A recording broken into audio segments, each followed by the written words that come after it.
Well, hello and good morning. It's me, Kenny Polcari. Today is Monday, February 12th, 2024, and we are now approaching midway through the second month of the year. It's unbelievable to me. But anyway, here are the things you need to know about what's going on in the market, what's driving it, what you should be thinking about. The S&P is now solidly in the new millennium, right? Some traders, they're still betting on numerous rate cuts in 2024, something I think is completely illogical, but it is what it is. Tech and anything AI is just fueling this latest run. That's getting to be a broken record. Bond yields are steady to a bit higher, causing prices to become a bit lower. Oil down a bit.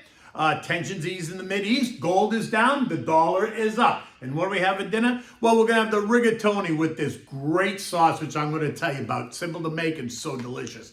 Okay, so look. The Momo guys did it again, right? The S&P blazes another trail up and through and continues to melt up, surging up and through 5,000 like a hot knife through butter, right? Amid what feels like a brand new rally led by anything technology. All while the trader types are still betting that the Fed is going to play I've got a secret, meaning that all this talk of no rate cuts isn't what they really mean. And while a March rate cut is still a low probability of happening, there are those that are once again pushing that narrative. And they say if the Fed does cut rates, then margins will continue to expand, the economy will continue to remain strong, and corporate profits will surge. And if corporate profits surge, then stock prices will follow. But to be clear, the Fed is not saying that. The most recent narrative out of the Fed has been it's not happening. Get those ideas of 5 to 7 rate cuts or even 2 to 3 rate cuts out of your head. On Friday, Atlanta's Rafi Bostic reiterated that the Fed remains laser focused on this 2% inflation target, while Dallas's Lori Logan reminded us that she sees no urgency at all to cut rates. Now, Friday marked the 14th week of gains for the indexes. The Dow, which is not a tech's index, but it does include 5 tech names, did not end the day higher though, right? The strength in Microsoft, IBM, Apple, Intel, and Cisco, which are all Dow names, could not offset the weakness seen in Caterpillar, Amgen, Chevron, McDonald's, Disney, UNH, Procter & Gamble, Merck, and Goldman, leaving the Dow searching for direction. At the end of the day, the Dow lost 55 points or 0.2%. The S&P gained 29 points or 0.6. The NASDAQ up 197 points. The Russell added 31 points. The transport's up 73, and the equal-weighted S&P gaining 10 points. The gains, which started last year, led by tech when most of it was about AI, continues to push ahead. But this year's gains are exactly all about AI. So anything that sounds like AI gets rewarded. The XLK up 1.35, the semis up 2%, disruptive tech up 2.5%, expanded tech up 1.5%, cybersecurity up 2.3%, robotics up 1.8%, the growth trade, SPYG up 1%. Many, though, of the same names carrying all these ETFs higher. So you think NVIDIA, AMD, Broadcom, Qualcomm, CrowdStrike, Palo Alto, Cisco, Microsoft, Apple, Amazon, Meta, Tesla, NVIDIA. What you need to know is that if you own a combination of these ETFs, you are running the risk of being way overweight in the same names, which is great when the market's going up, but it can and will create angst and agita if the market should turn and do a U-turn and suddenly go down. Of the 11 S&P sectors, consumer staples, energy, and healthcare were weaker on Friday, while tech, industrials, utilities, financials, consumer discretionary, communications, basic materials, and real estate all gained. Not a lot. Tech was the outsized gainer. The other ones are up about 0.2%. So here's what I'm going to say. Yes, S&P 5,000 is very exciting. The 22% gain since the end of October has been nothing short of amazing. 7 names, though, are responsible for much of that move. And those same 7 names are projected to post 55% profit growth in the fourth quarter of 2023. That's versus the 1.2% expansion of the S&P. And guess what? Those same 7 names are expected to grow earnings by another 20% in 2024, which would be double what the S&P is expected to gain. So that explains why tech is trading at a 30+% premium to the S&P on a forward PE model, right? Where there is then that identifies some risk. But the tone is broadening out, and investors need to think outside of the box, looking for opportunities that exist outside of tech. And those sectors include industrials, healthcare, financials, right? Those sectors are all breaking out. They're offering opportunities to diversify and protect your portfolio. The SMIDs, right, the small mid-caps, they continue to underperform, but are becoming very interesting. Utilities are boring, but there are some hidden gems in that group. And after all what's happening around the globe and all these recent political comments, you cannot discount aerospace and defense.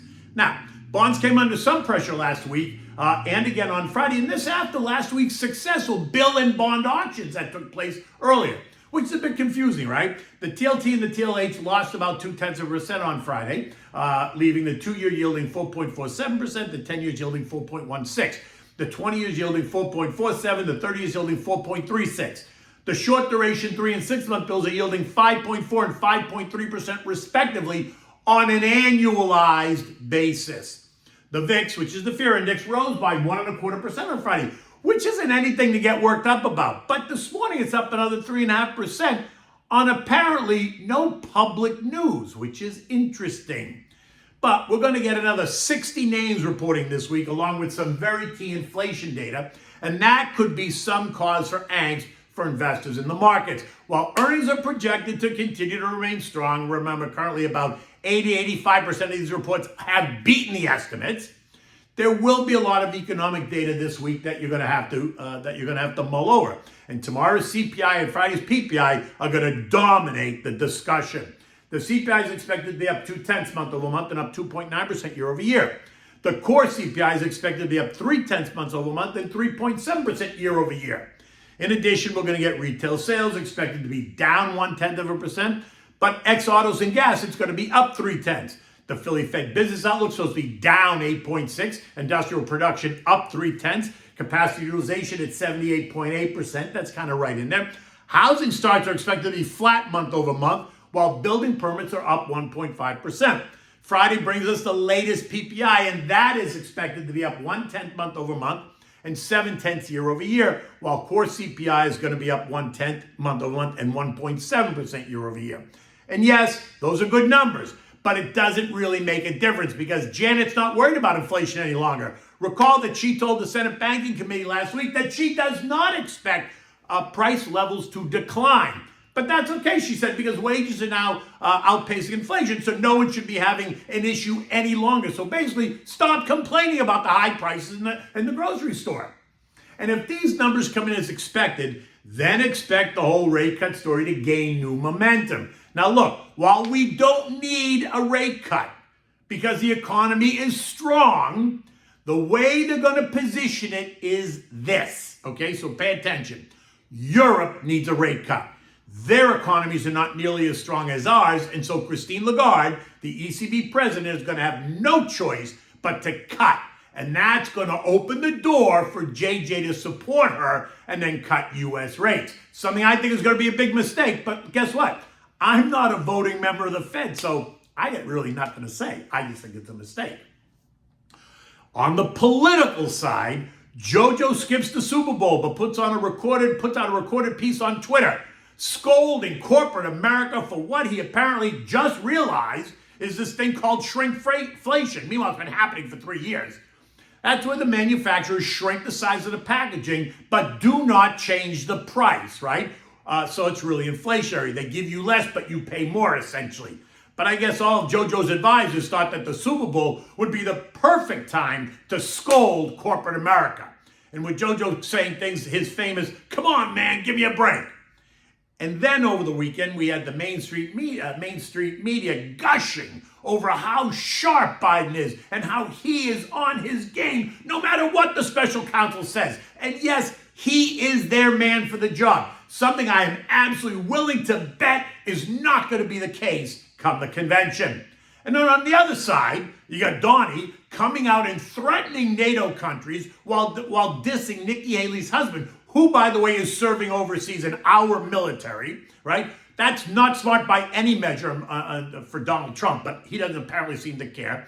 All while the Senate, led by Chucky, tries to force another $95 billion in Ukrainian, Israeli, and Taiwan aid down our throats after the failed border bill last week. I mean, it's amazing to me that we find ourselves in this position. These are our choices. Think about that for 1 minute.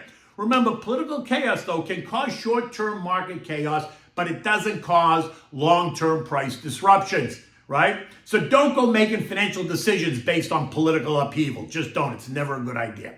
Now, this morning, U.S. futures are mixed. The Dow is down 25, the S&P is up 1, Nasdaq's up 12, the Russell's up 2.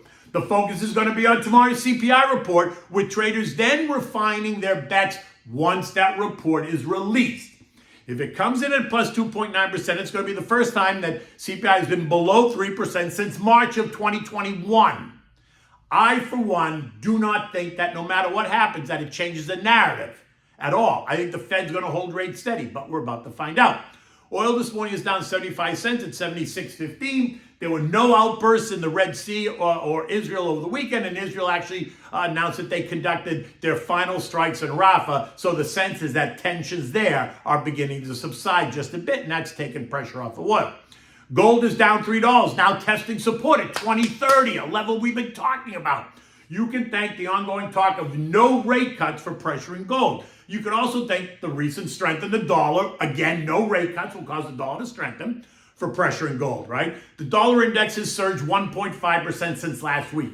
It pierced resistance at 104.15, it backed off, and now it's kissing that resistance again.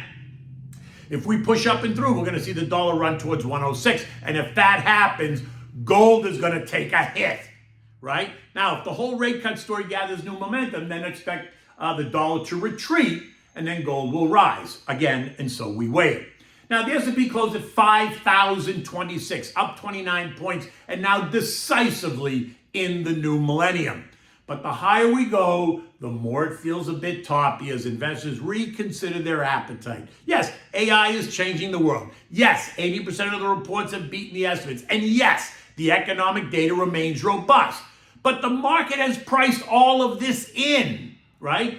Now, the market has to price in the fact that maybe rates are not going to be as cut as they keep telling us, traders keep telling us. So don't be surprised to see the market do some backing and filling. In fact, you want to see it do some backing and filling, because for a long-term investor, that's where you're going to get the opportunity to add to your positions or create some new ones. Okay. So what do we have for dinner tonight? So I made this over the weekend. It's rigatoni with a roasted San Marzano cherry tomatoes, red bell pepper, red onions, feta cheese, Italian seasoning, salt and pepper, 2 heads of garlic. Oh God, it's so delicious. Now for this, you need exactly that. 2 blocks of feta cheese, right? The solid cheese.